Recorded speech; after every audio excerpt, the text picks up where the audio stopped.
सो nursing संघ सहित थिबा आलोचना को नहीं कौन कहते स्वास्थ्य मंत्री मुकेश महालिक और नर्सिंग संघ सभापति सुचिस्मिता दास आसतु शुणा।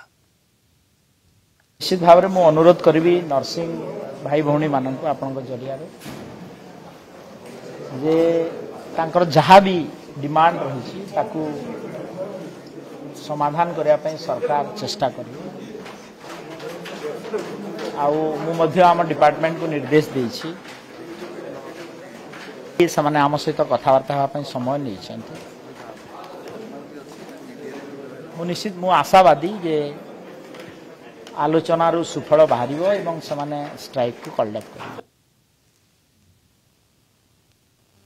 आम सरकार तरफ लेटर पाइला आम गोटे मीटिंग रखी भिसी माध्यम मेंबर्स मान Odisha all Odisha nursing officer माने जॉइन करते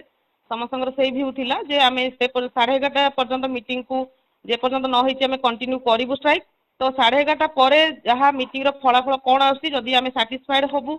मेंबर्स मान द्वारा पुणी थे मीटिंग कराहब जदि साटिस्फाइड थी आम फर रे डिसीजन गुड़ाक आसो तो डेफिनेटली आम कार्यबंद को माने कार्यबंद करूँ ना पुणी जमी नॉर्मल ड्यूटी हवा कथा हम कि जदि सफल न हुए आलोचना आमको संतुष्ट न मिले आम जमी जहाँ प्लानिंग अच्छी ता ही हम।